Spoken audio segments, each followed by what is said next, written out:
Well, I am here for our third discussion with Michael and Everett, who Michael I met recently through Everett. Everett I met probably about 5 years ago.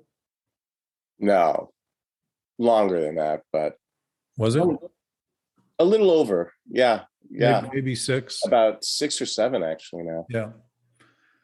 So Michael and Everett have come generously to share and converse and talk about their experience. I've worked with Everett for a long, since I first met Everett, I've worked with him in terms of these discussions, and Michael came along and ran into Everett, and Everett talked to him and said, I got something you may be interested in, introduced him to a weekly conversation we have. And Michael came to that first conversation and sat for, it's an hour and a half conversation, but we go as long as anyone's interested enough to keep going. And that one lasted for 4 hours and 40 minutes on a Sunday morning, and Michael never left. And I was very captivated by his captivation, not in the condemned sense of being captivated, but in the inspired sense of being interested enough to continue to maintain his attention. So both of you guys, welcome, and thank you very much for being here and participating and for my knowing of you. I appreciate it greatly. No, thank you for having me. I mean, like I've said before, you creating this platform has been insanely beneficial to myself and, my awareness of self, I guess I could say. It's knowing you's changed my life and provoked me to look at myself and the world around me in a new perspective, and to know that there are other people out there in search of something more is really exciting. And when I met Michael and I heard his thoughts and views, it was fascinating to see that I knew exactly where to point him. And what was even more fascinating is to see that I was right.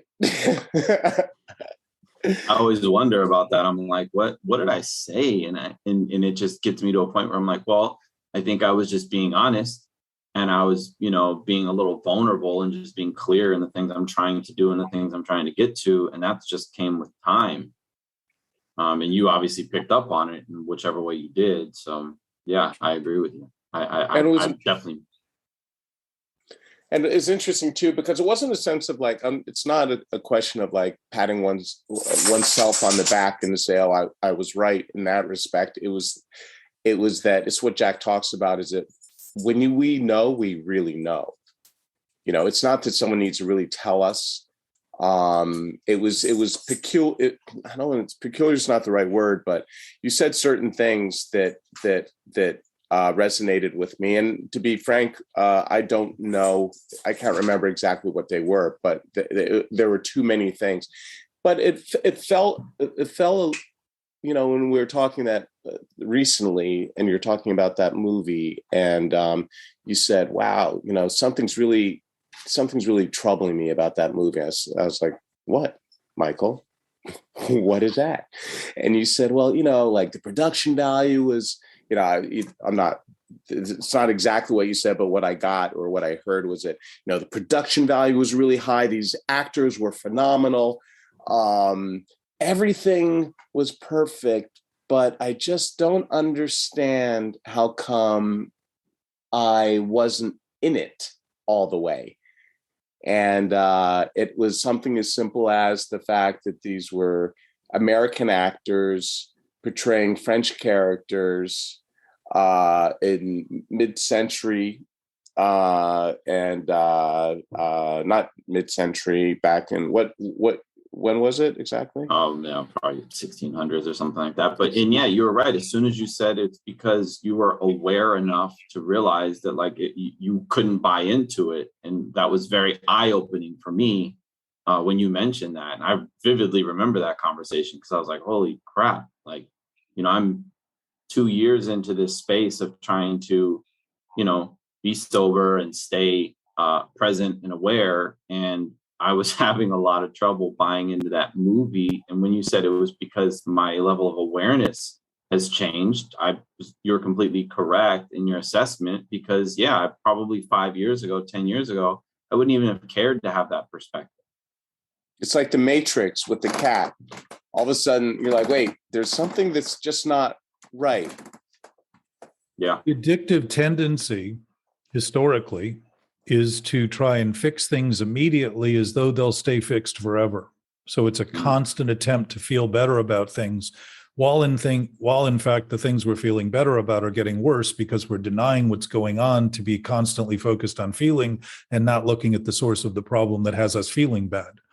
So one of the rare things, or that seems rare initially with beginning to wake up, is starting to see that it isn't an immediacy of a blissful state, but an immediacy of beginning to see clearly that we know what's wrong. Like the immediate experiences, and I've worked with a lot of guys who are either newly sober or newly into this conversation who start saying, I feel worse. And I said, well, that's actually a reflection of you beginning to get aware, become aware of what's going on in accurate terms. Your body is a perfect barometer, thermometer, radioactive Geiger counter for what's going on in your environment. And it speaks in terms that aren't judgments. They're simple, accurate assessments, like a mirror. If you stand in front of it, it's going to give you the reflection according. You may not like the reflection you see, but the reflection doesn't change as a regarding whether you like it or not. And that awareness in our case with this mental discussion is the beginning of saying, oh, I have always known what's wrong, to know that I needed to try to make it right, but I've always used feeling as my Geiger counter and tried to feel better rather than really begin to track back that feelings are accurate reflections of my thinking. And starting to say, wow, like when this first occurred to me, I said, you got a serious problem, young man, because I started realizing that this wasn't new. It had been there since I was 3, when my mother said, don't play with matches. And I had the forest on fire and the dry pond bed in the backyard on fire within 24 hours. You know, I just had that reactive. I was just sure that whatever I was told not to do is the only thing to do, because I felt disturbed. I felt conflicted. There was an internal grind going on that was very obvious. And so I acted out of order. I misbehaved, and largely in an attempt to try to bring some sense to what made no sense to me. So none of this stuff is generally new for us, but the discussion about it openly tends to be new, and starting to see what you said, both of you said. And that sense, Everett, my suspicion is a very clear sense of knowing that we all have, which is the same knowing we have when we know something is wrong and don't give ourselves credit for accurately assessing something that's wrong, and recognizing that for us to see something as wrong means that we're not the thing we're seeing as wrong, that we're looking from a point of view that's separate from that thing. If we're looking at it and seeing it, that's what awakening is. And to be asleep thinking that going numb to what's happening is my goal in life, is to slowly put my body to sleep, and numbness, which is what stress does, and anxiety slowly tenses the muscles, and pretty soon I can't feel things very well. And as a source of resolution, that's what leads to disease. It's actually killing the body in the process of trying to claim that because I don't feel it, it's not there. And that's how denial reflects itself in our experience. So that's what's scaring me right now about society. The need, the amount of medication that is going on right now in society, between, legal, without getting political in terms of like legalizing marijuana, but opiates, all the medication to try to keep us not to feel anxiety, not to feel depressed, so that we kind of accept what's going on right now is I have to be honest, it really does scare me. Well, and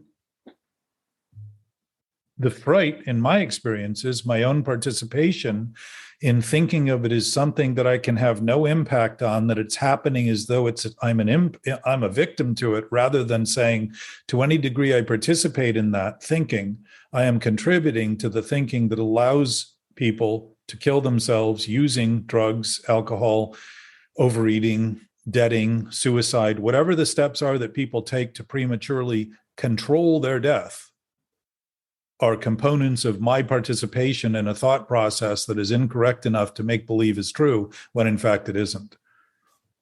And if we're doing that on a large collective basis, social ills are in fact an indication of that illness, that primary illness. I went to see, I was thinking about this the other day.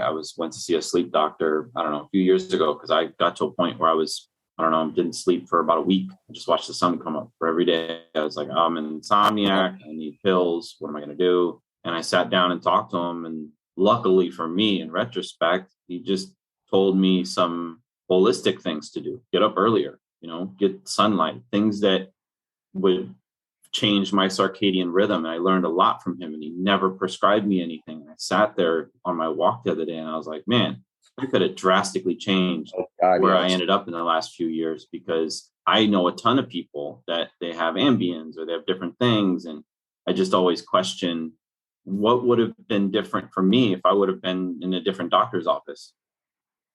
Mm-hmm. That's simple. Well, and there are many ways we can manage a problem. But if you think of the word management, it's really maintaining the problem. Mm-hmm. And the question that we're circling is, what is it that always seems to be a problem? Nobody's ever come to me and said, I feel too good. I got to feel worse for a while. I just got to get off this train. Mm-hmm. What is it that has us always thinking feeling better is a solution when we're not simply admitting that there's something worse going on? That is, if it's our experience and it's intimately and consistently something we're looking at, it must be something we're participating in doing one way or the other.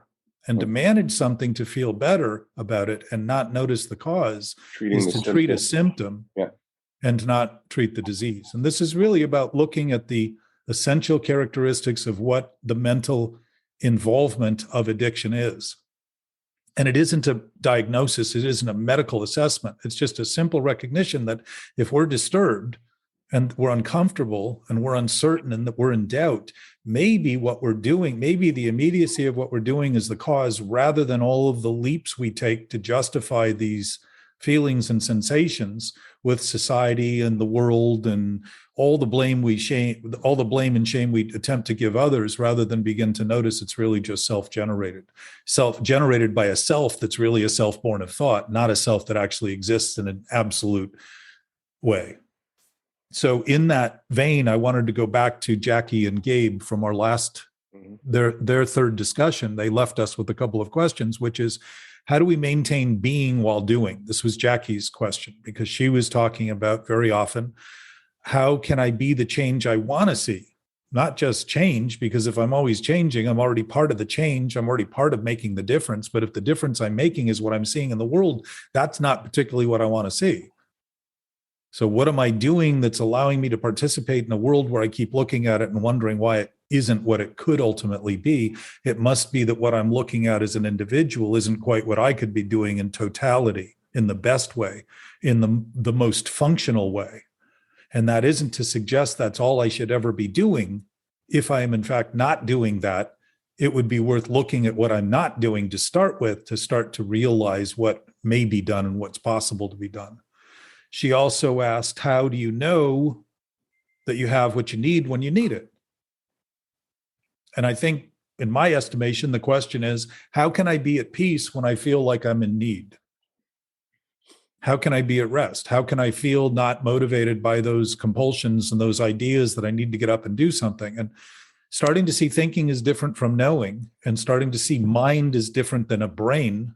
A brain is designed to function on behalf of the body. It's an expression of knowing. It's an expression of being. It's an expression of something much greater than the individual brain and the body.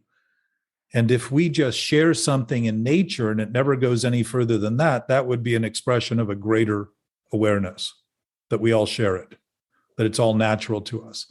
That if we function on the same basis, we're probably dysfunctioning on the same basis, and calling the differentiations between our dysfunctions what identify us as a persona or a character in the world. And so the knowing doesn't change when I choose to have a thought about wanting something. That knowing fulfillment that I'm absolutely okay. Spirit doesn't think of itself as spirit. If spirit is spirit, it's just an essence that isn't in doubt. It isn't wondering. It isn't breathing. It isn't inhaling and exhaling. It isn't making choices. It's just an ever-present state of being that allows everything within the life form category and all other things, inanimate and otherwise, to even exist, whatever it is. It must be the greater element, which is not something somewhere else beyond the universe, but something very intricately woven into it for it to always be wherever we are and wherever all things are. Because that subatomic structure is pretty obviously the substance of matter and the substance of life forms, and is completely unseen like that other thing we call spirit. And yet it's obviously the substance of life forms and the substance of what we don't have to see it for it to be doing what it does to project the substance of our images and these life forms that we're carrying around and walking around with on Earth during our time here.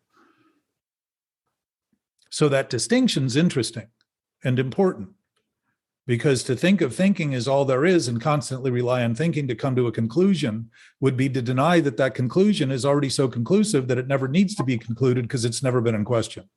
It's just an essence that's right with us now, that we live with, that we are actually products of, rather than the creator of by thinking in the right way. But when we think in ways that thinking becomes all we know, all we do is preoccupy ourselves with thought and make believe that somehow or another we're disconnected from that other thing that we can't even opt out of. There's no way for us to do it, but we can feel like we've done it, and we can think that we've done it, and we can feel disconnected and lonely and apart from and less than and low self-esteem and low self-worth from having thoughts that are worth less and less than esteemable, and feeling alone because they have no basis. They don't have any of that substance.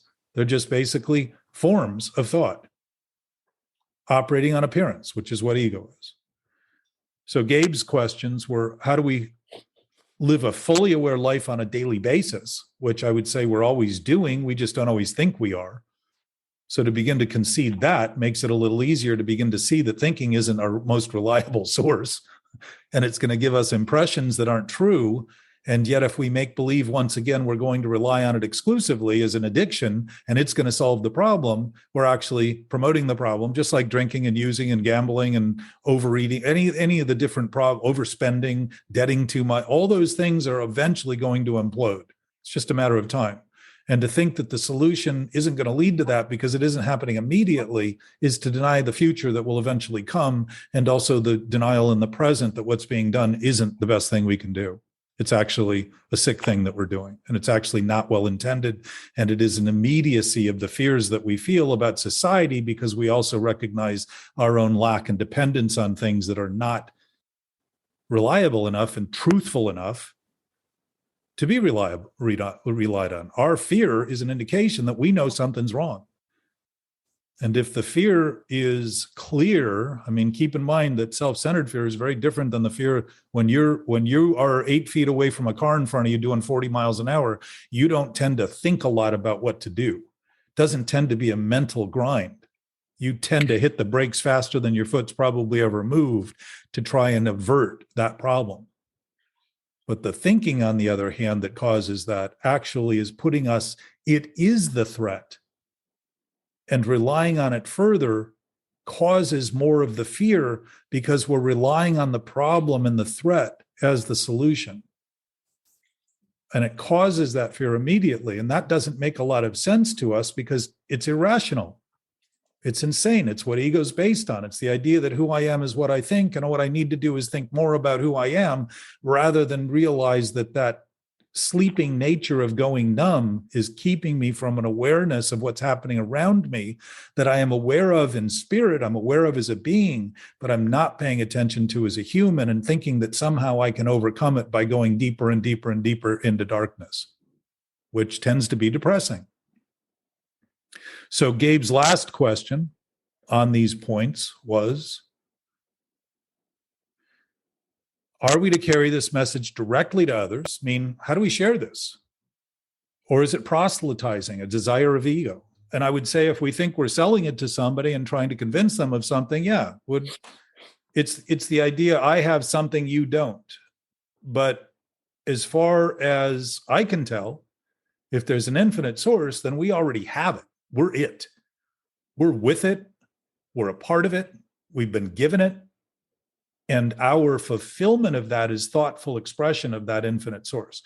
So if you have it, and I think you guys were talking about your first meeting in terms of what you recognized was in common and not quite knowing what it was that was said and done, because thinking never explains it. But knowing always knows it. Yeah. And if that's true between us, then talking about this openly doesn't require anyone to be recruited, like in proselytizing, where you're trying to convert people, because there's no conversion involved in something that can't be changed and already exists. It's just an awakening. It's literally beginning to let thoughts waken and our thoughtfulness waken to the tendency of thoughtlessness when we're relying on something that only appears to be true and has no substance, which is a lie. So belief systems, culture, we talked about it yesterday in our weekly discussion meeting. Culture has been filled with these belief systems that I still have great belief in, that I don't even recognize that I have belief in. And what hamstrings me is thinking they're true, but what's helped is beginning to simply admit, I'm thinking things I don't even think I'm thinking. And it started to help me see that what I call the subconscious is an excuse to excuse me from those things. I am well aware of as a place that I keep things in the dark to help that lying nature pretend it isn't doing what it's doing. And it's where I keep all the things I want to be irresponsible for, and I think that I'm a victim to, and I think I can blame others for. And every time I start blaming and shaming and thinking of other people as contemptful, I know that what that is doing is revealing my knowing of this inner self, this other inner issue that I'm doing to try and maintain irresponsibility for what I'm doing. And the shift is there's nothing I need to do about the absolute state of being, nothing. So now the question is, why do I keep thinking in ways that don't align with it? And I would suggest that's a mental illness. It's an irrational attempt to make believe somehow over-reliance and misuse of thought will finally become useful and reliable. And if it hasn't yet for human history, because we've been at war most of it, which I would say is one of the best examples of how we've defected and or expressed that defective thinking in our deficient actions by making believe that killing people is a solution to ideals. And they can't be very ideal if it includes violence and aggression and wiping people out, because most of those ideals are claiming to represent people. So again, the irony and the irrational nature of this thinking becomes obvious when you start looking at things with a little bit of perspective. And I would say we always have the perspective. We're just not always willing to admit it, because the shame that comes with facing the shame is to actually stand in the face of exactly what we've largely been running from and acting as though it didn't exist. So that's my preface, prelude, and sitting through that, I remember when some of this began to occur to me and people would just go to sleep. Literally. I can remember people just saying, I got to hang up. Well, it's too much. It's, yeah, that actually makes me think a lot about Gabe's question.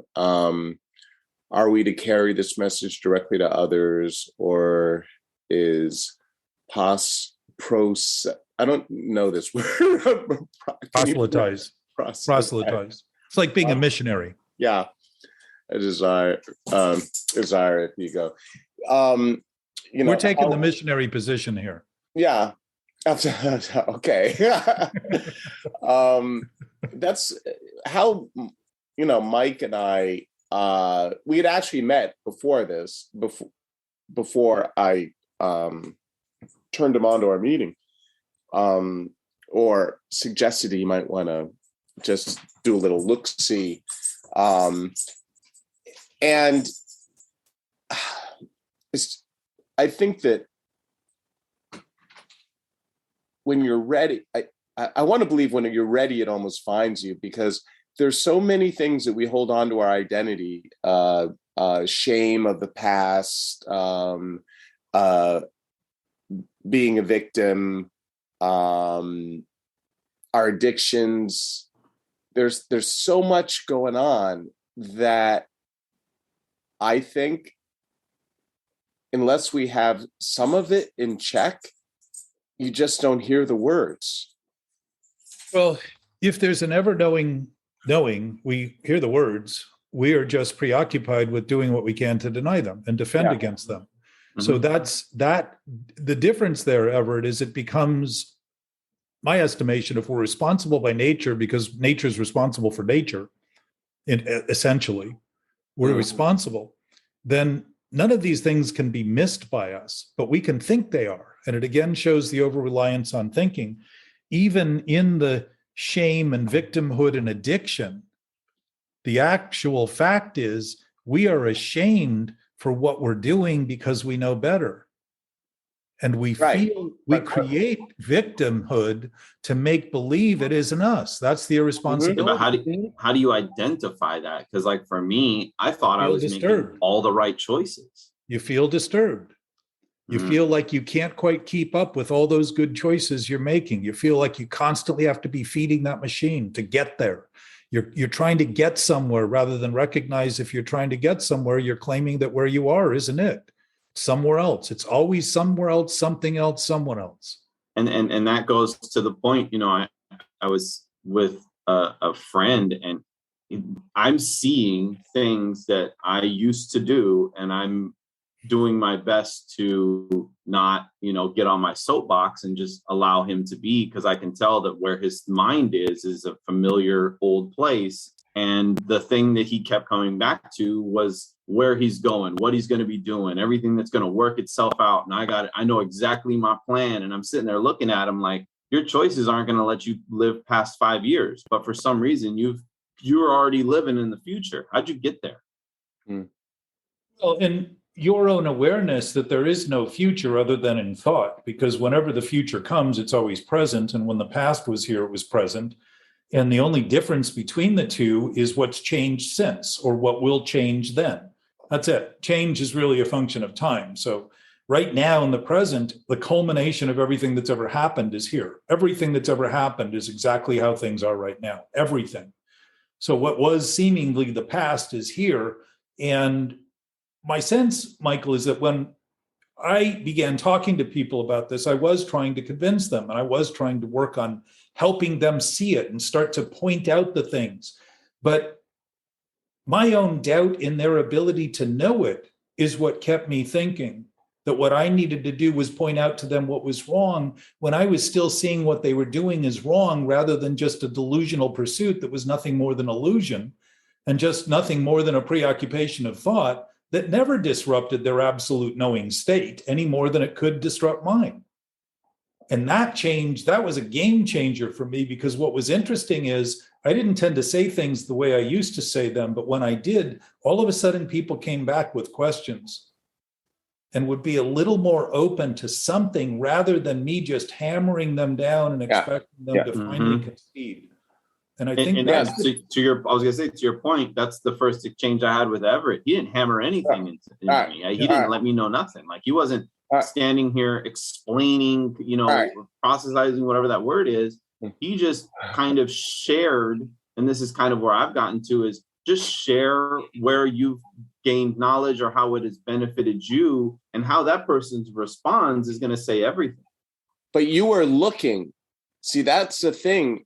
Is the reason why I shared, you know, and I'm not saying that I'm right, but there's some people that, you know, or maybe it's my inability to give a certain like tidbit, but you were looking, and you were looking in a way in your, and you're doing so much not self-analysis, but self-reflection and not pretending to have the answers either. You're searching, and that's where I could see where, quite frankly, we could search together. You know, it's not, well, Everett, to give Yes. you credit where it's due, is there was a rightness to your awareness, and I would suspect that your own growth and your own presence allowed that space for him to begin to see, just like somebody walks into a room and turns on the light, and somebody who's in that room and didn't know where the light switch was says thanks. Mhm. That's a big help. Mhm. Just your presence. The missed point of all this is that when we're relying exclusively on thinking, we constantly think it's going to be doing that solves the problem. And it doesn't, because doing will never add up to being. It can't. It isn't the same. It's a different dynamic. Doing is a function of being. Choice is a function of being. It's something that's allowed through life forms to express themselves and share and intimate. We're already connected. So when you begin to see yourself as being intimately connected with everyone else, not because it makes any difference to your intimate connection, but it makes a big difference to that conflict that you generate in the space around you that people can feel. Rather than shutting down, people tend to open up because they're not feeling the damning attack, and they're not feeling what they're already defending even more, because now they got somebody in their midst doing the same thing, and they're saying, oh shit, man, I need a drink. And that's the same point is, we're kind of talking in a circle, but I think it's covering the aspect correctly, because Everett, to your point, you're very vulnerable. You're very open and you're very clear. And I feel like I've known you forever. And I've realistically, not even a handful of times, actually sat down and spoken with you, outside of the meetings on Sunday. And it's to me, I'm like, well, that speaks volumes of you and where you've gotten to in your awareness and things that you've decided to address over the years. And so you're right. When I was seeking something, as you say, I was seeking something outside of everything I keep seeing on a daily basis, just as you see when you're in your space. You see the same types of narratives and stories as do I. And I could identify yours was much different, because I'm trying to find that awareness myself, and you were exuding it. You were sharing with me things that I'm like, yeah, these are deeper conversations. You have to be at a different level to understand that about yourself, and let alone share it with someone. Well, and just to again interlude here, we're all there all the time. Mm-hmm. And there is no depth to it because it's immediately accessible. It's not somewhere in the distance. The only conflict is coming from thought. And we radiate what we're doing. We are communicators of what we're doing. Our telepathic ability does not begin and end with clairvoyance. It begins and ends with nothing. It's always there and always present. We sense what's going on with other people. And that space isn't something we each have, but it's certainly something we can manipulate in our thinking in a human way, in the same way we can create problems to help get our attention to seeing inner problems that we're unwilling to face. And I would say most manifestations of problems, if not all, are simply giving us a chance to have perspective, because the mentally obsessive thinking only wants to make one point. So it's singular. It has no dimension. There's no perspective in it at all. It's constantly trying to hammer its point home, which is that it is truth and it is reality and it is all I have, and my life depends on maintaining it. And if I let go of any thought associated to it, I am at risk of death. And fear steps in to bully me almost. Mm-hmm. So here's the irony of addiction. I'm afraid if letting go of the thought, I'm afraid to let go of the thought of fear. Interesting combination. Why would I be afraid to let go of the thing I'm fearing? Seems redundant. Exactly what the idea of a lie is being true. It's constantly having to reinforce itself through control and defense. Because it doesn't exist, it takes our attention. And when our attention is only being paid to something that requires unlimited, undiluted attention, it's trying to be indivisible in the same way that the indivisibility that we already have is, as a replication of that thing rather than an acknowledgement of it. And so that knowing nature doesn't, you said you felt like you've known him forever. You're right. That knowing awareness is not a time-bound awareness. It's beyond time and space. Because it functions both within time and space, and yet it's not of time and space. It's available, but it isn't limited to time and space. And within our universe, when light speed goes the speed of light, it's not affected by time. So we even have examples of things that don't function, that time actually lets go of, while we think all we are is time-bound creatures. So that knowing sense, I would say, is a light speed sense that isn't based in time. And it's what illumination and enlightenment and brilliance reflect in words coming through people. It's an expression of those things. It's not an academic prowess necessarily, but an actual awareness that exceeds academia, because it's a knowledge of knowing that we know. And that connection, as it's expressed, allows people great freedom to begin to interact with the confidence that this guy's going to be okay no matter what he does. Even if he runs it off the cliff and dies, the spiritual nature of his existence isn't going to be changed. You brought up a point right now about time, and it's something that has like been playing in the back of my head for the last few years, because obviously my life has changed drastically in the choices I make every day. And I've found that, when you hear people say like, oh man, it's already, July, like, oh man, the year's just flying by. I don't have that feeling anymore.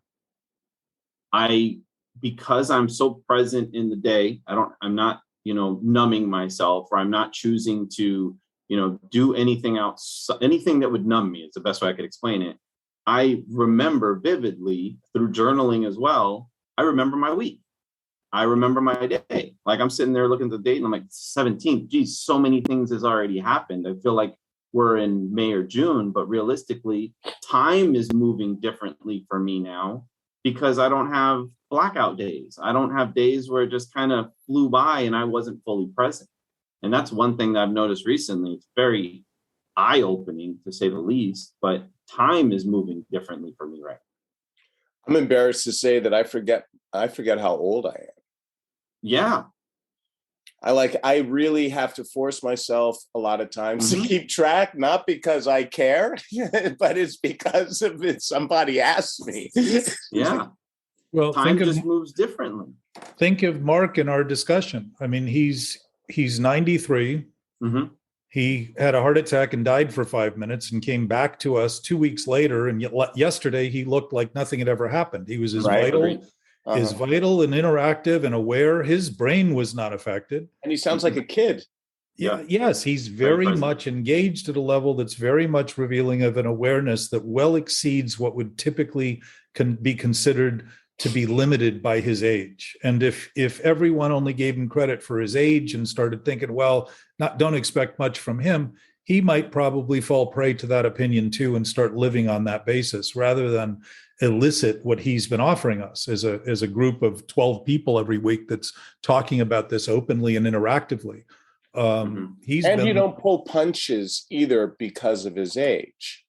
When I listen to the conversations that you have with him, and I don't think any of us really do. I think he allows us to do that, but it's not like, well, we have to be a little softer with this gentleman because, Well, no, I agree with that. Speaking on that point, and I want to make this point because two things, you're talking about time, Michael, and what's interesting in real fear is that time seems to stop, right? When you're afraid and know something needs to be done, you don't think about it in a time frame thing. You think of the immediacy of your ability to act becomes very apparent. If there's a bear chasing you, you're typically not worried about whether or not you lock the front door.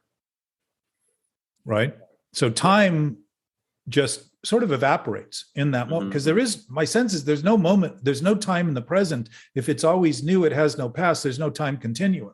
So the actual experience we're always having is always a non-time bound element. And yet we're seeing it constantly within this over-reliance on thought. So we always think of it as a time-bound thing. So think about self-centered fear, the fear we create, the self-imposed, self-induced, self-created fear, self-generated fear. Seems to take forever. Nothing ever ends. We say it. It never ends. It never ends. It just goes on and on and on. It never ends. We're creating a dynamic of time that seems to take forever, and yet people seem to be afraid of dying and don't realize if time was actually taking forever, they'd never die. So again, there's an irrational component there that doesn't make any sense. So we can manipulate the experience of time while in fact always being ever present in a non-time-bound experience. Most of my thoughts that take me to a fearful or a doubtful place are usually things that are way down the road. They're hardly ever something that I need to do today. They're always in this like distant future self that I have no clue whether I'd even live to be that old. But it's a fear. It's something I'm concerned with now. Well, in my experience, and I'll tell you, is not that you're fearing that thing in the future, but you're using that future that doesn't exist to justify a fear in the present that doesn't exist either.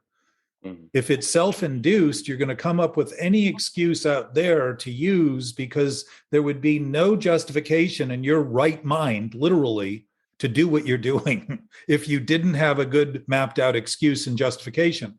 And since thinking is a process of reason, we think reason is our basic reliance. Effectively, we believe reason is our source in thinking. So if we can come up with a justification and rationalization, we think, yeah, it's that thing in the future. I can't understand why I keep worrying about that when all I'm trying to do is escape the immediacy of the idea that the future even exists and that it's ever anything other than the present, which it isn't.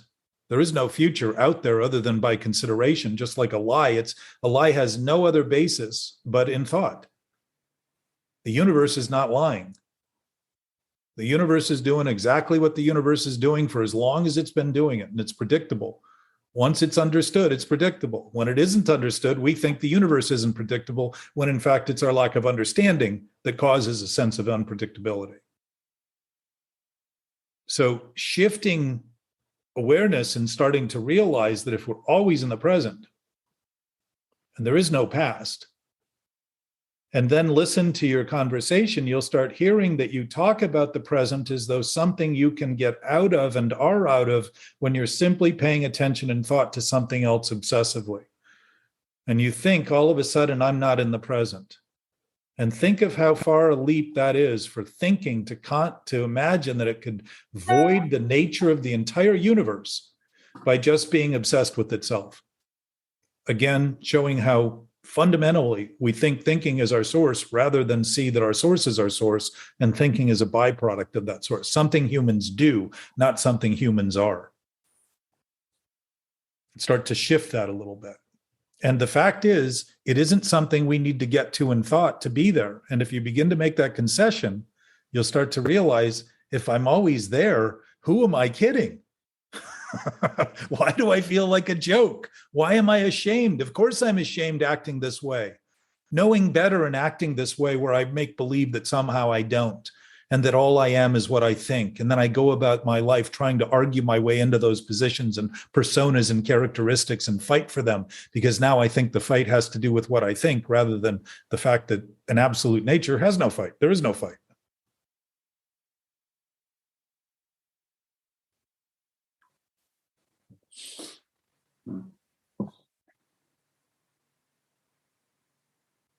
When you spoke earlier, Michael, about confidence, and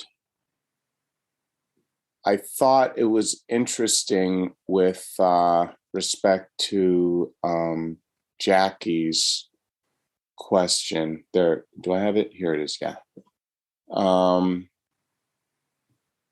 And I think also with what we just were talking about, how do we maintain being while doing?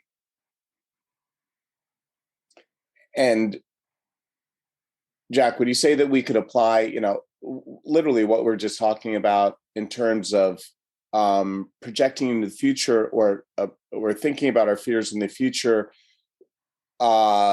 using that almost as a roadmap to identify that there's something going on with us right now in the present that we don't want to address? Well, the fear that you're having is always present. You're just projecting it into the future to protect us. To pretend it's not here and to pretend that somehow or another you can avoid it while you're doing it. Sorry, my little puppy is He wants to be heard. I thought that was you for a second.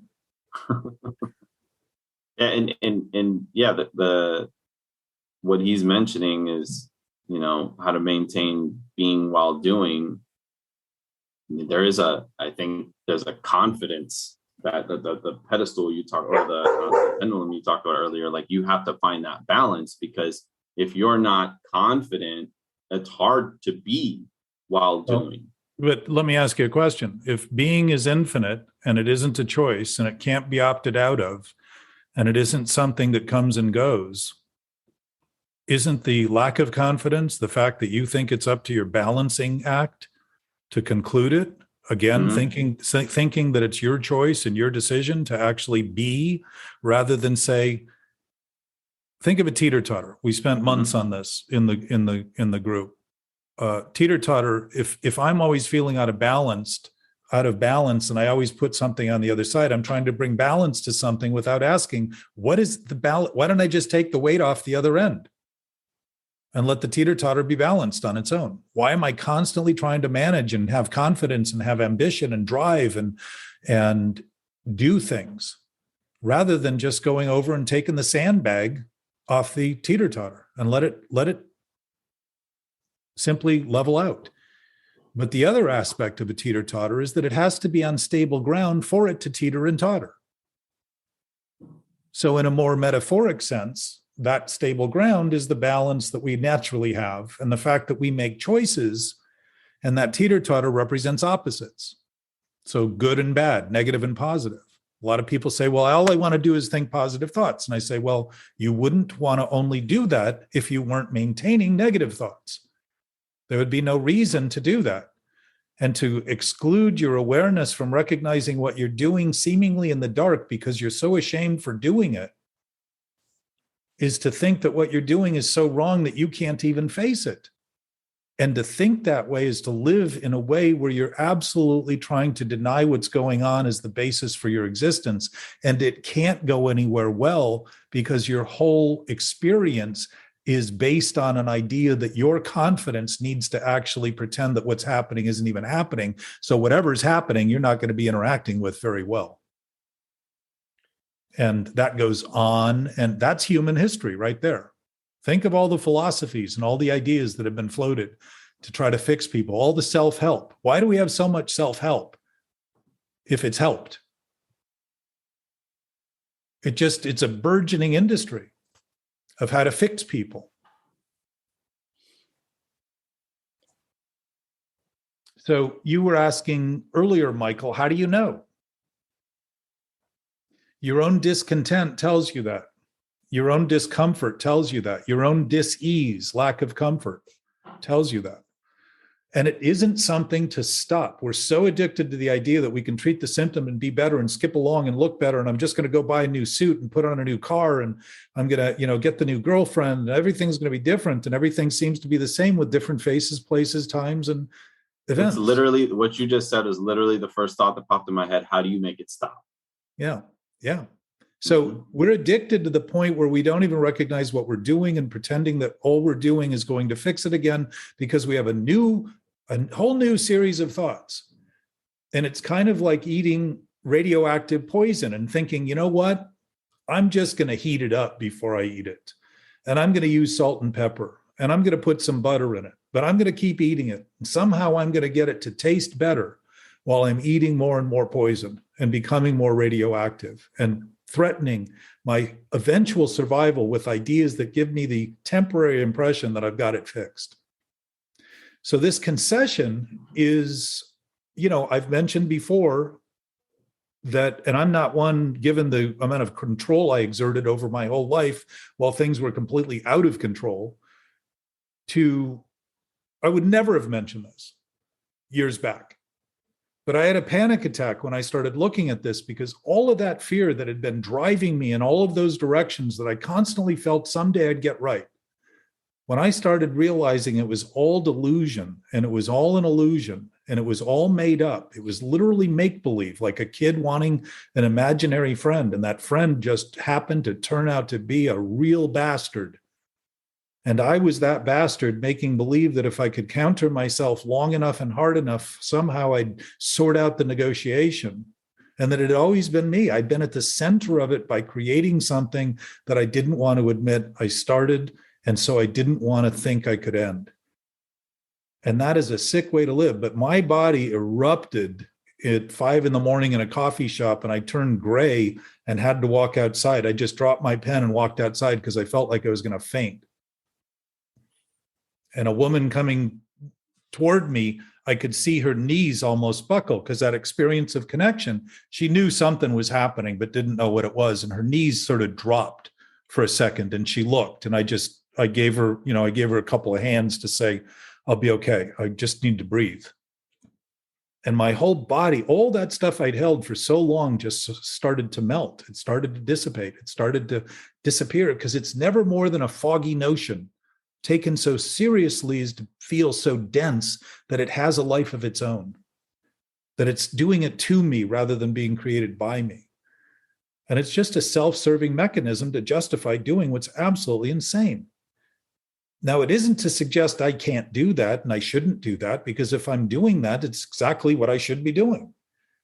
But to think at any moment I need to continue to do it without pause, without restraint, without any other option, is to think that somehow or another it's true enough to be worthy of an ever-present state of my attention. And I wouldn't suggest that's true. I would suggest that's an addictive consequence or an addictive reaction, which is maintain the problem as the solution, which is largely what addiction is, if not exclusively. So those wake-ups, like we were talking about earlier, starting to see what's wrong, isn't always comfortable. But my experience has been if you're seeing something disturbing and don't feel disturbed, you're psychopathic. You've literally split from a pathology of nature and awareness by making believe it isn't happening. If you're numb to things that are disturbing, I would say that's not very sentient or sensitive. And we're sentient beings with sensitive bodies designed to give us information, to give us a better sense of what's happening around us. And they don't tell us in judgmental terms. They certainly show us what's happening, and it's our thoughts about them that turn us for or against, or think it should be happening or shouldn't be happening. It's what I do with what I see and what I sense that causes that upheaval. And again, I'm not suggesting the upheaval should stop. But if you just start to witness it, you'll start noticing that if you can observe it, you can't be it. To be the observer of something means that it isn't you. You're watching it. You can be creating it like you can be pounding your thumb with a hammer. But it doesn't mean you are a thumb that's throbbing. It just means you have a thumb that's throbbing. And you caused it. And the sooner you stop, the sooner the healing starts. It doesn't mean the throbbing goes away immediately. To recognize it is the beginning of literally allowing it to heal. And healing seems to be a miracle in our conversation, while disease seems to be normal. And I would say that's another reflection, like you were talking about, Everett. The amount of drugs that we use are just stupendous, illegal and legal. And yet the conversation is, how do we get better drugs? Yeah. How do we get better at treating the symptoms rather than saying, what is it as a species? Looking at nature and seeing how well nature seems to function until something interrupts it, and not notice that we're a part of that nature and ask ourselves, what is it we're doing that seems so consistent and persistent to cause the ailments that seem so common now as to become expected and almost natural, when in fact they're not natural at all, or they wouldn't be diseased. They would be at perfect ease. And we've come so accustomed to medicating ourselves and justifying the medication that as long as we are looking, and I know that I'm walking on thin ice with those who have serious mental disorders, and I'm not saying that everyone needs to, kick all their meds, but I think that most would agree that most people that are medicating themselves are are self-diagnosing themselves also, you know. So let's just stick with us so we don't step on anyone else's toes for whatever they're doing. Right. But I would say we all self-diagnose ourselves in the sense that we think we know what we need. And this went to Jackie's question about how do I know what let me reread it. How do I know that I have what I need when I need it? Rather than if I think I have a wish or a want for something, it gives me the impression I don't have that thing. It doesn't mean that my absolute state of being is less than. It simply means that as a human, I'm making a decision to want something. And that doesn't make me deficient. It makes me express what I'm capable of doing. It's such a challenging thought because, I mean, the first thing that I thought of right now is I stopped drinking coffee about 2 months ago because I realized, why did I need it?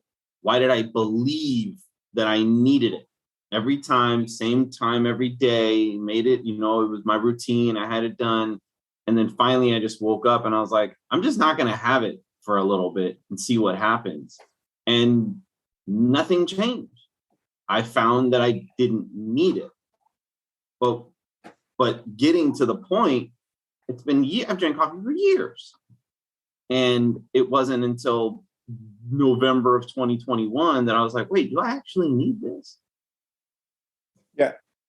There's compulsions begin to disband because they become obvious. And you, with any perspective, I mean, the freedom from a compulsion is not thinking you can never do it again.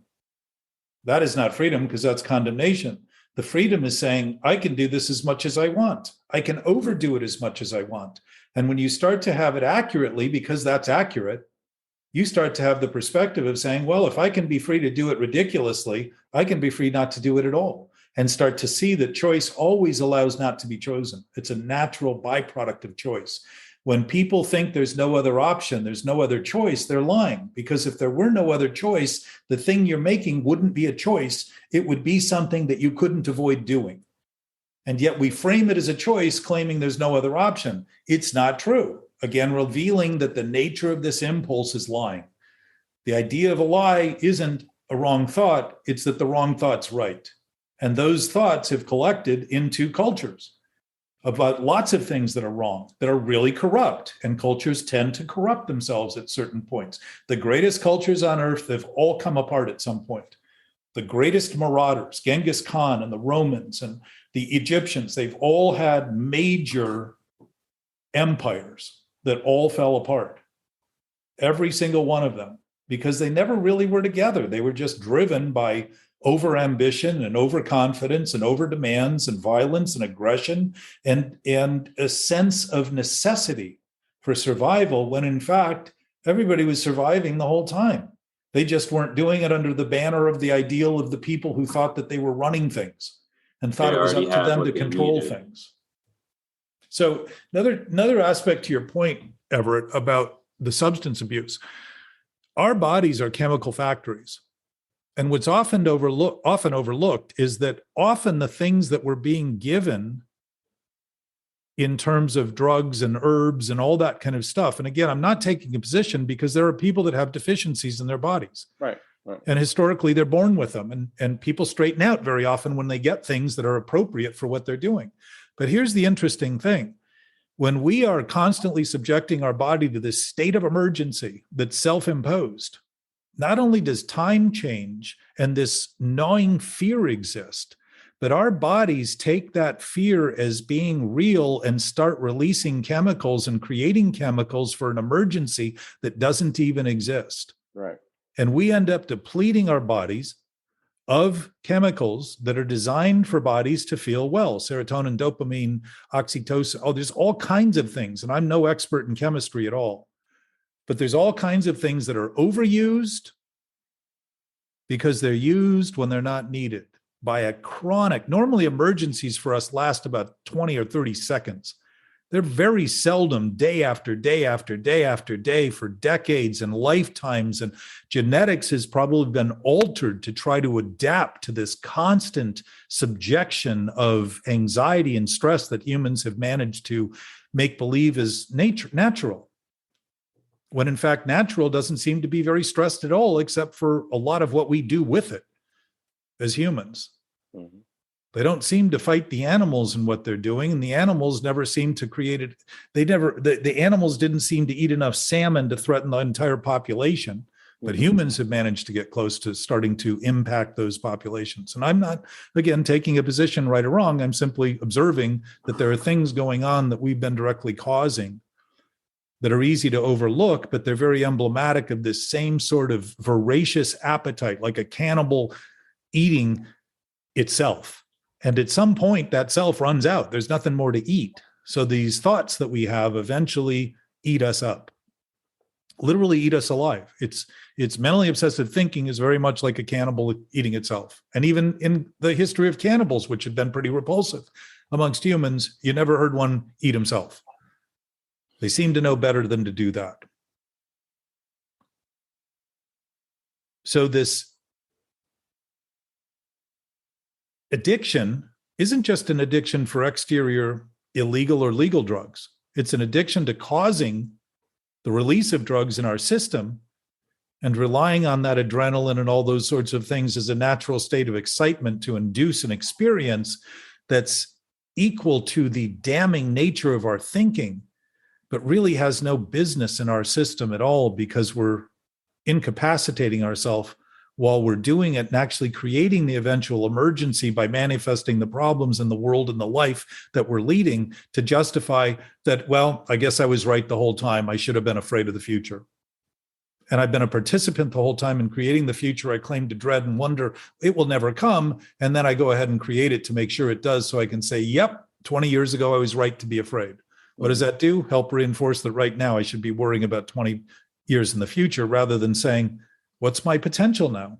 What can I do now? What am I capable of? What's my functional literacy? Am I reading the signs? Am I reading the posted body language? Am I accurately assessing what's happening? Am I sharing openly about what I'm doing so that I can rely on the perspective my friends and family and others offer me? Or am I holding myself in reserve and thinking that's hiding and not talking about what's shameful? Feeling ashamed and not talking about it is shameful. Because there's nothing in shame that isn't self-induced, that can't be let go of right now. It doesn't even exist except for our persistence, our insistence to persist and maintain it. It creates a resistance. Pressure is depressing.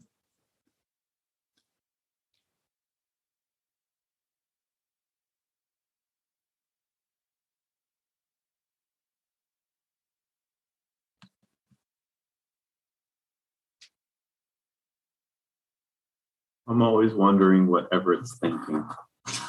I was actually just thinking of you.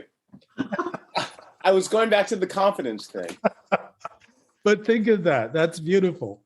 There's always a bit of silence and laughter in the midst of that sort of just concession. I love that. Yeah. So you guys are thinking of each other. Well, listen, my sense is we're always thinking of each other. We're just not expressing it very well. And we're embarrassed not to admit how important it is for us to see everyone else succeed and gain and thrive around us, rather than be jealous and contemptful. Start to see that that's how we're designed. We're a cooperative effort here, like a car thinking it can run off the battery. It may for a mile or two or 10, but it's going to stop. And all of those other functional capacities it has are not going to work anymore if you remove the generator.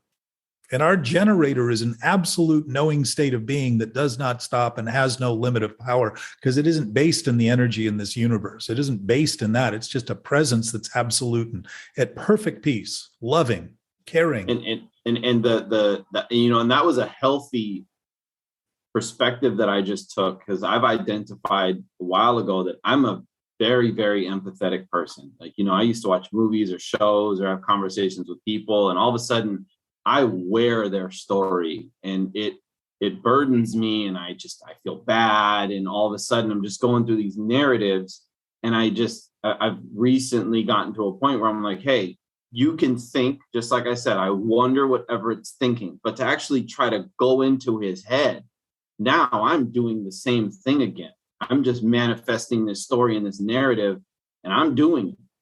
And so it's like, if I can identify that I do it for others, I really, got to channel that for myself and understand that it's the same process. Well, Michael, you may have been just simply witnessing that you both were considering things, and you were aware not only of your thinking, but his too, because that indivisibility, think of something that's indivisible. It can't be further reduced, right? So an infinite nature that's indivisible, first of all, it's not visible, which is interesting.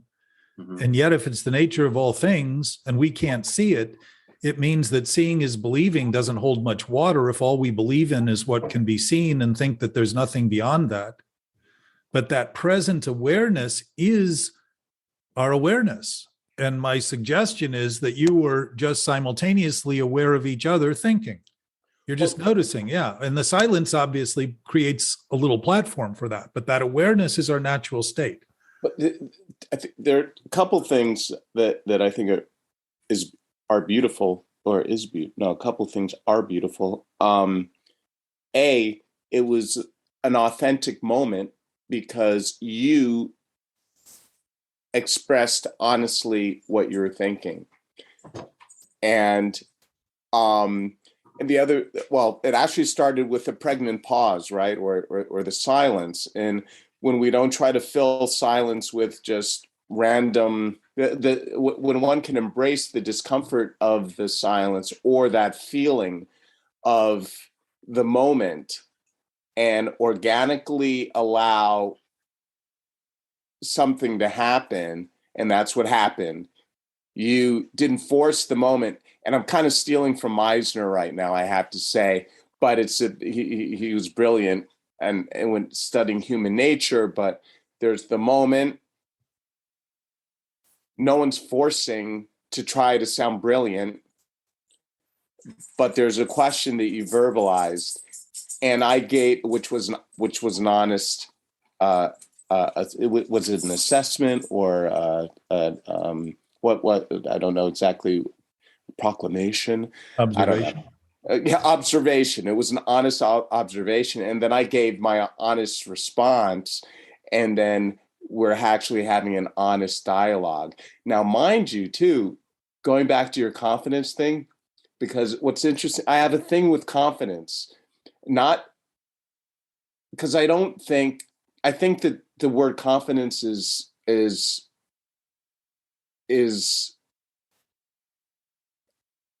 I don't think it's like accurate, and I don't think it's accurate, and I don't know how to even express it the right way.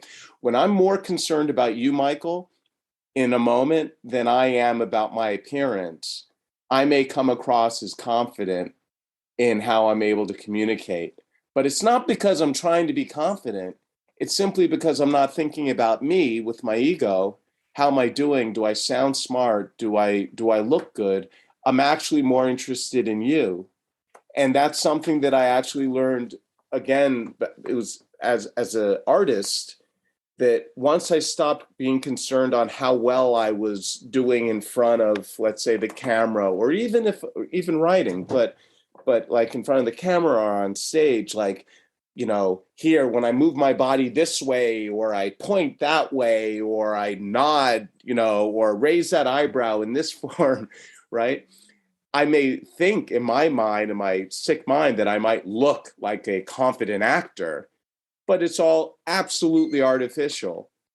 But when I'm across from my scene partner and I'm looking in my scene partner's eyes and I have a real question to ask them or a point to really, make with that individual, and I'm more concerned about that, then I come across as confident.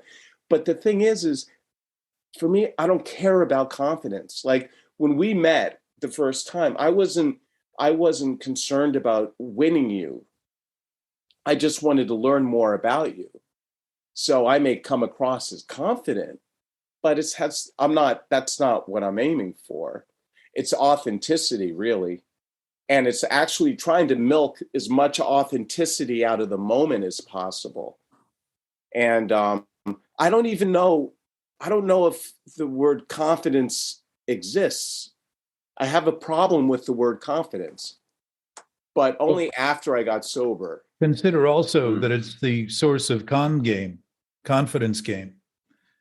Right? Trying to misrepresent a situation for the sake of gaining someone's confidence. Exactly. Every time I hear the word confidence, I get suspicious.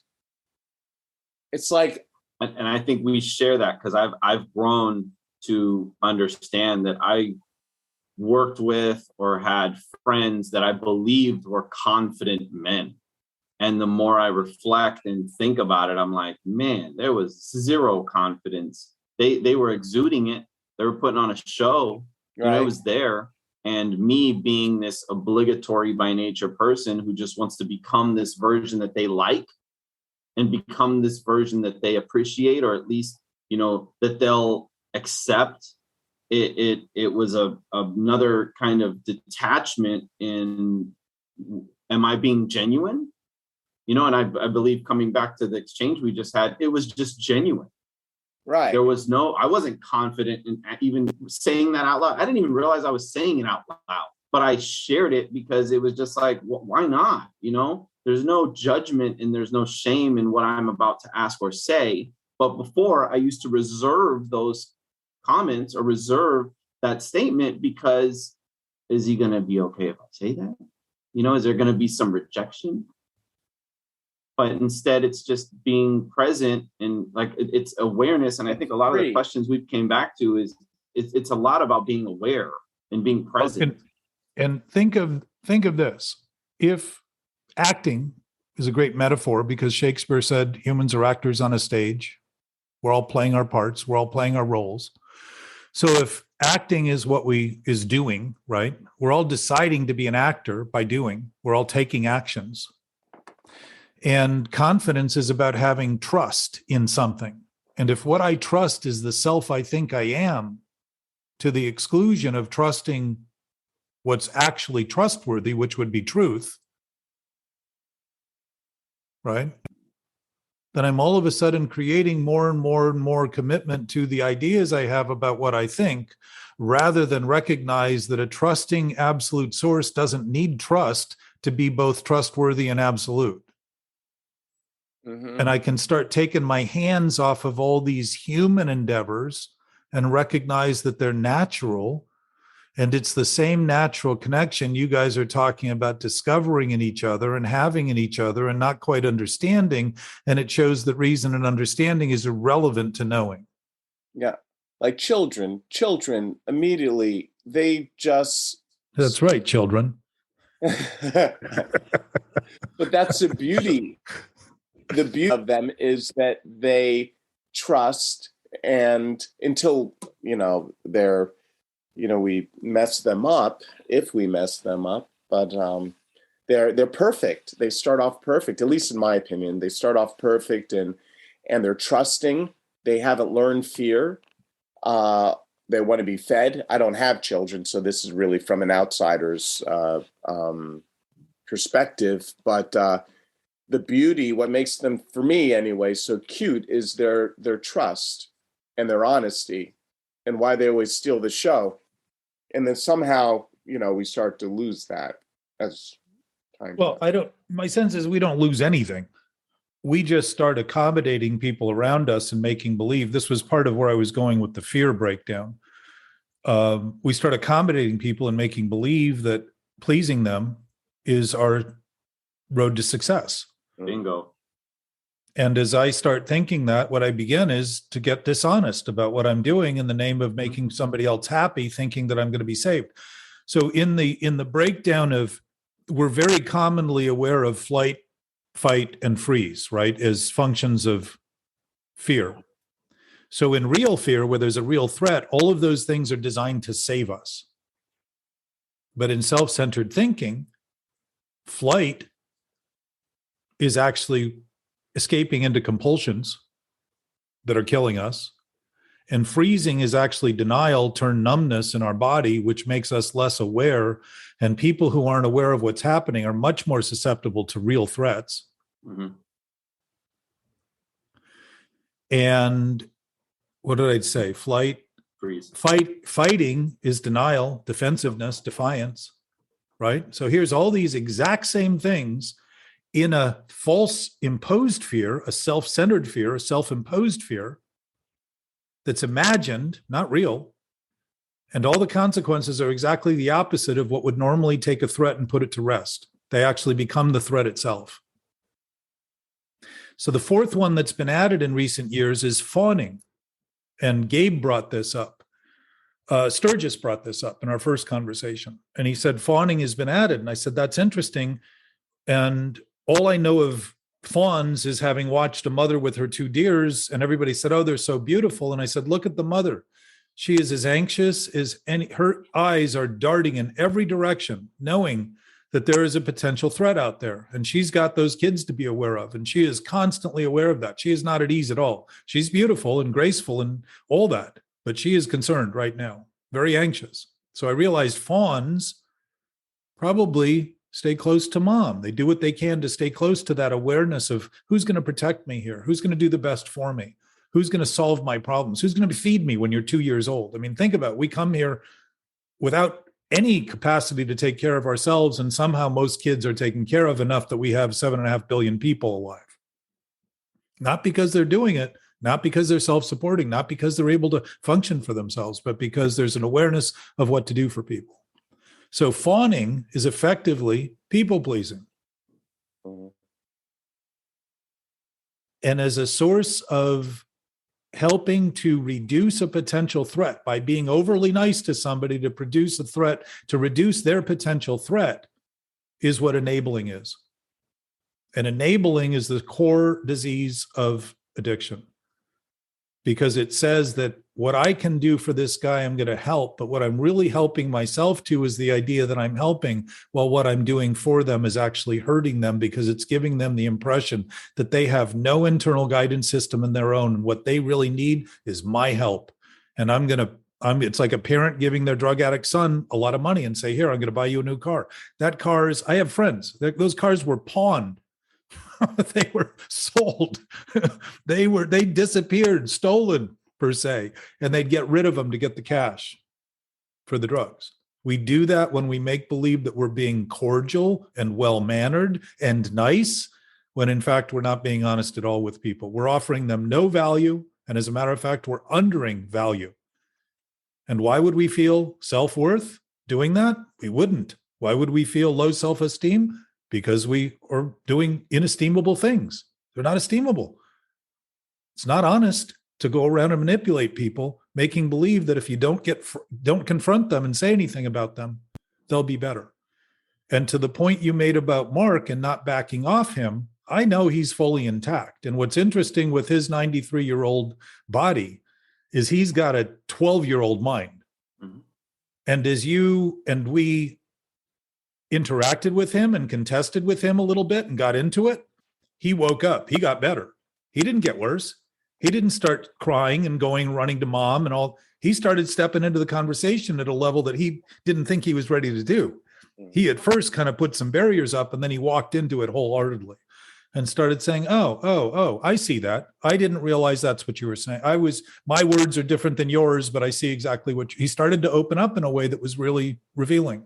And I think everybody started to smile and feel the appreciation.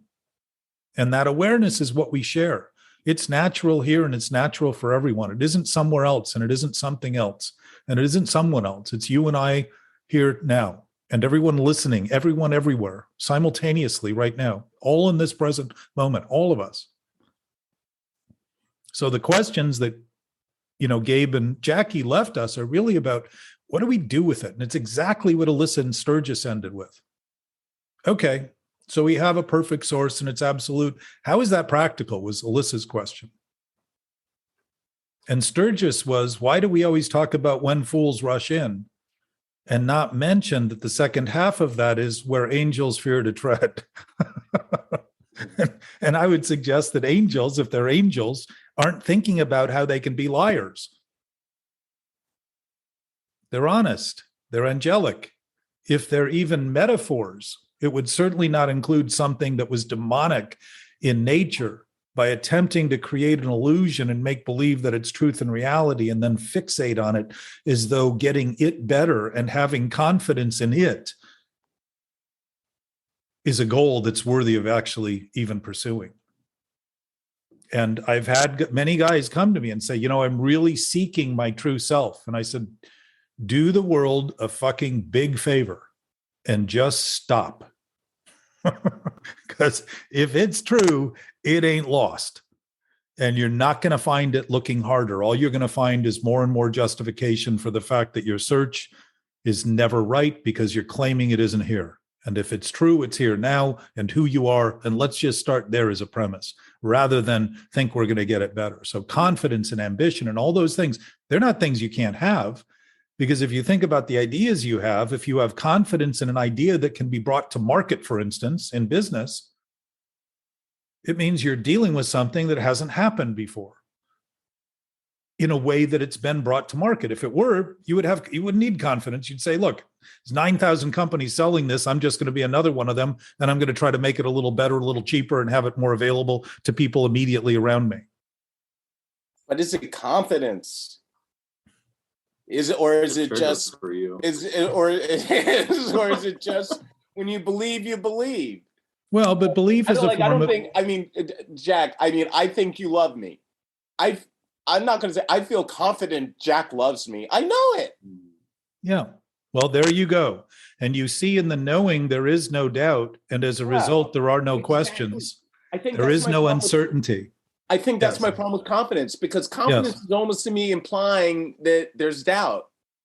Yes. Well, but keep in mind, when humans make decisions, they make those decisions if they were absolutely ready to do everything and we were operating on a basis where we just knew that what was happening was going to happen and what was happening is all that can happen.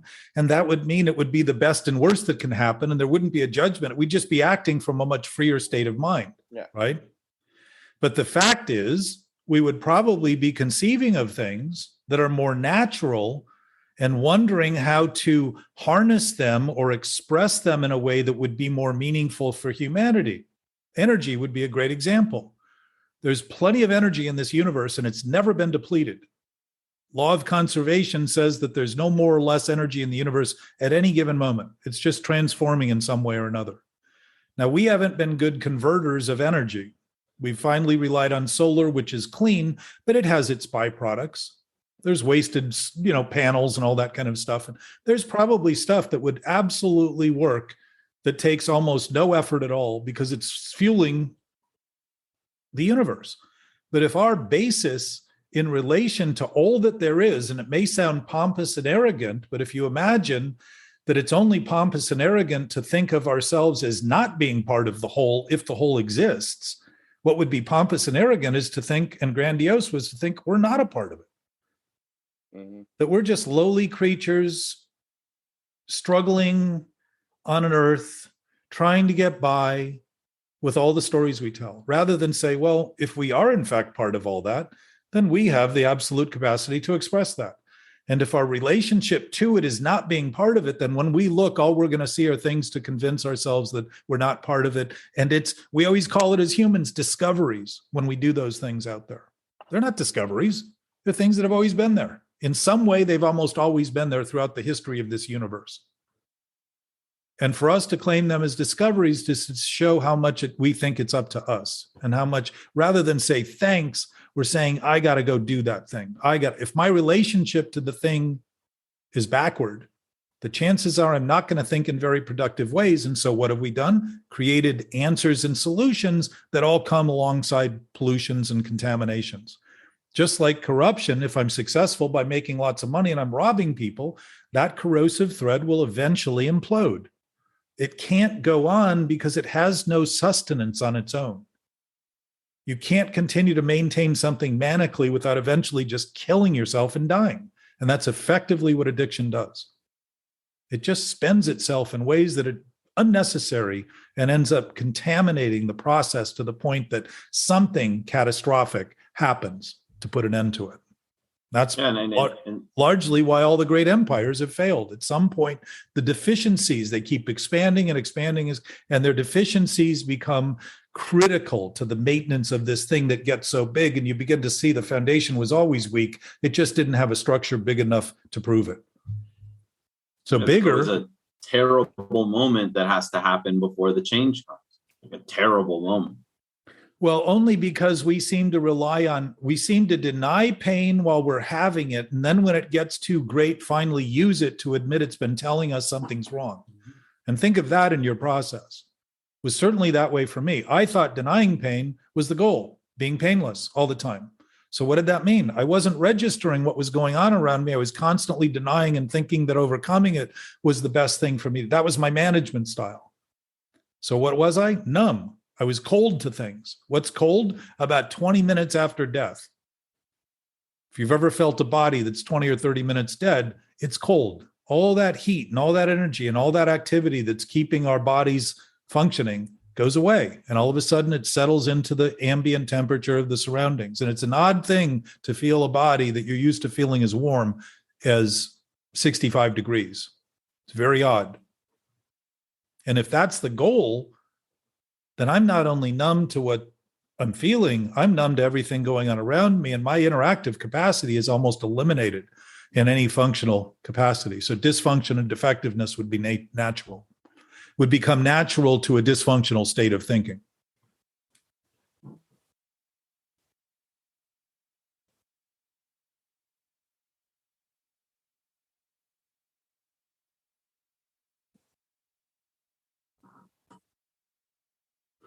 Would you say Jackie's second question is faith? Well, even faith, if something's absolute, it doesn't need anything to be absolute, nothing, including faith and belief and acceptance and agreement.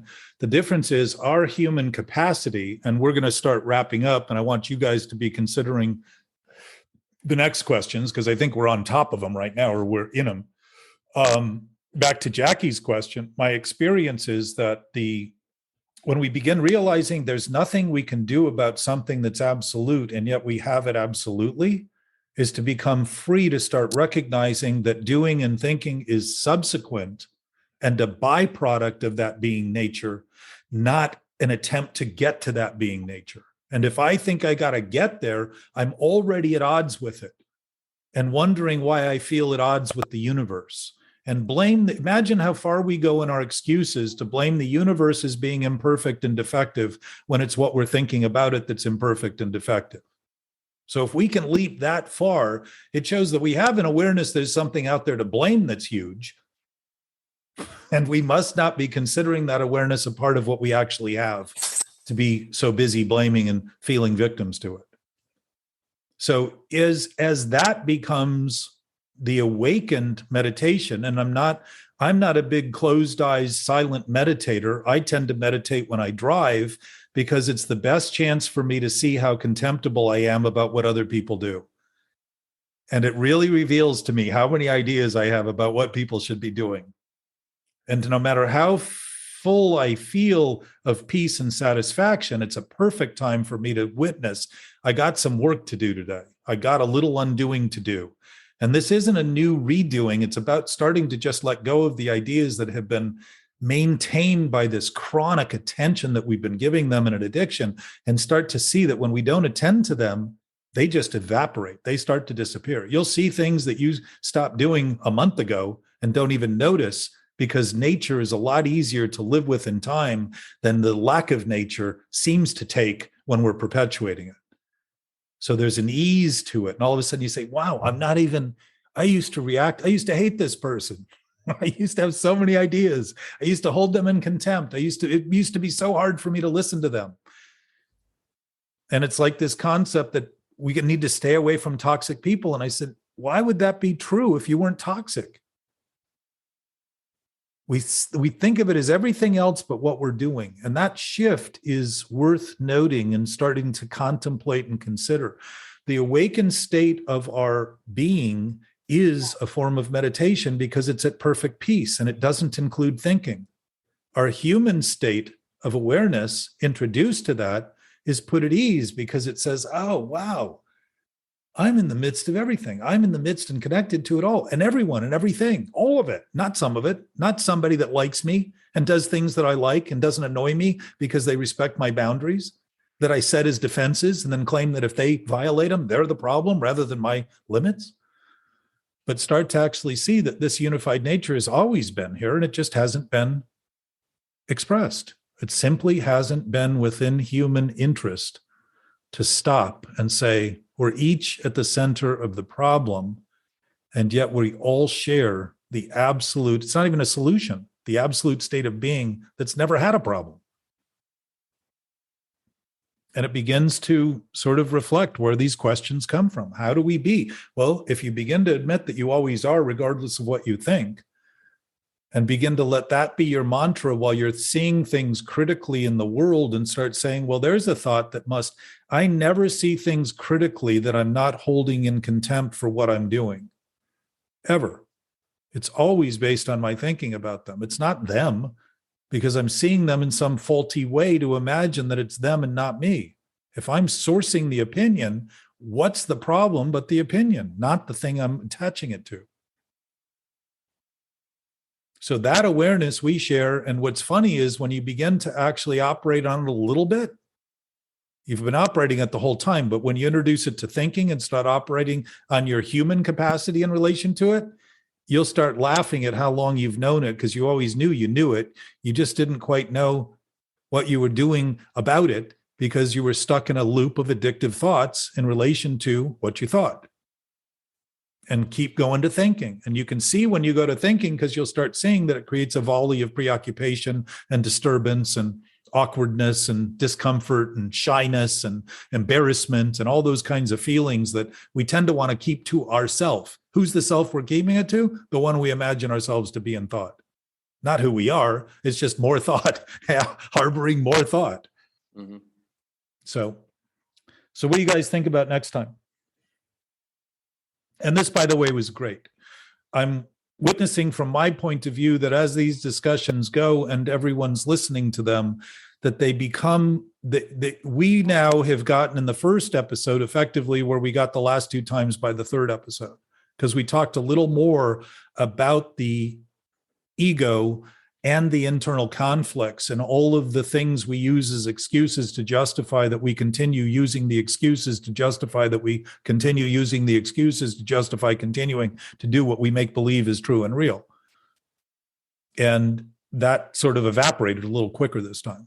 And I expect it will continue. And then the question is, what can we do together? Which has come out. It was what Jackie was asking and what Gabe was suggesting, and Alyssa and Sturgis were asking, is what do we do collectively together to express this on a more regular basis during our days at a human level? How do we introduce this to thinking and begin to let that thinking disband? And part of it is doing exactly what we're doing, talking about it. So what do you think about questions next time?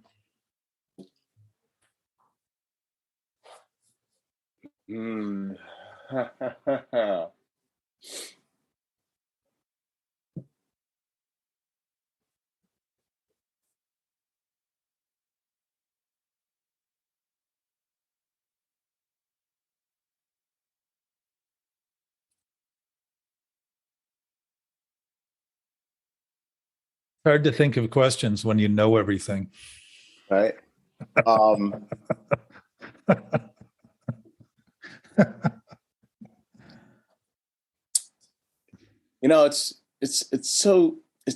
all this is just, I want to say it's so deep. And it's like one of those, I used a metaphor before with Mark. It's like one of those Russian dolls, you there's one inside of another, inside of another, inside of another. And So what's the one that's you're seeing now? The one, it sounds so mundane. I mean, perfect. It seems like the more I do, the more I try to achieve, the more I realize, like, in its truest sense, like I don't need any of it. I mean, yes, living in a society, you have, if you choose to be a part of a society, you have bills and you need a job in order to pay those bills and all of that. But when you really look at the true essence of why we're here on this planet, the only thing, I mean, I can find that makes sense is to have a real connection. Like what happened with Mike when it was like, I'm always wondering what Everett's thinking. And that was real. I mean, what we're having here. Think of the question. Is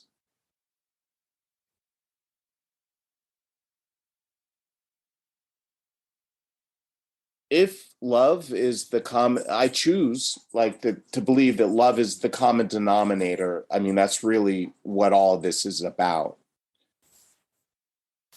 How do I hold on to that from one moment to the next, regardless on with whom I'm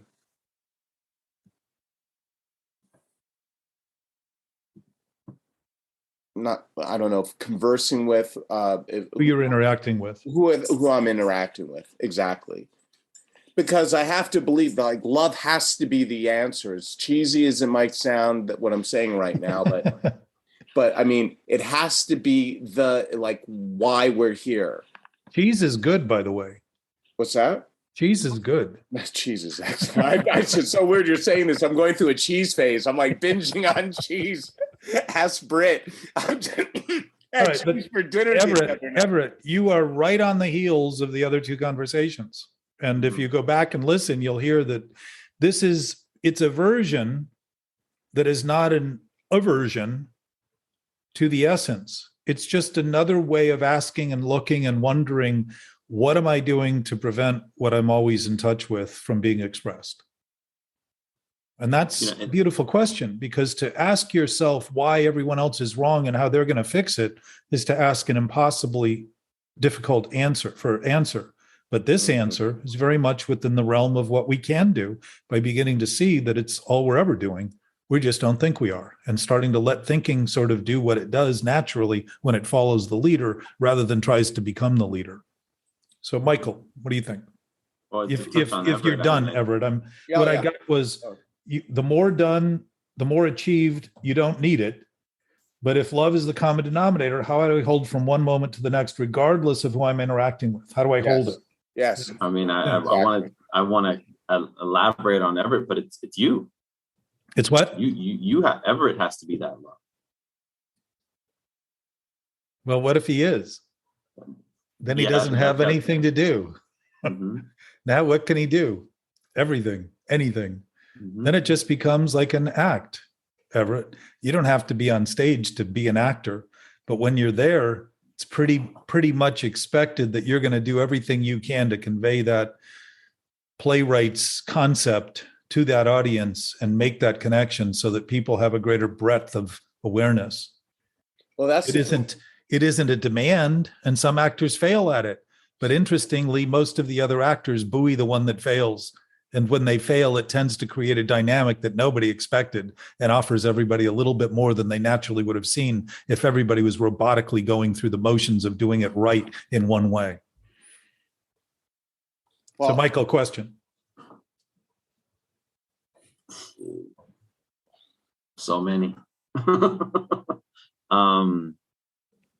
Yeah, I think it, kind of touches on what Everett's talking about. I feel like we're definitely on a wavelength here, but it's that question I mentioned earlier about, if I can work through my checklist in a day and think about the things I'm not good at, and I get to the things I am good at, and I want to try to get to harness that energy and those thoughts and apply those in more of a way that I'm checking, it's moving into a space of, it is confident, being more confident in understanding that there's no need to stay in that negative repetition of thought, and instead harness the I'm good at that. And that same level of conviction, I guess is a better word, have that same level of conviction with the things I'm, good at in answering the things I doubt. You're really asking, how can I get better at expressing this? Sure. Yeah. Yeah. You put it in, you always summarize it much better than I do because I think too much. Well, I'll give you a little tip, and everyone who's out there, and we'll discuss this further the next week. And I believe we're doing this again Monday, so everyone out there, you can expect it sometime in later morning on next Monday. If you get better at embracing what you're doing wrong, you'll get better at embracing what you can do right. But as you resist what you're doing wrong, you're getting more resistance against doing right. All you're developing is resistance. So it's easy to do wrong because if there's only one way to do it right, every other way we try is wrong. So we have a lot more experience at being wrong.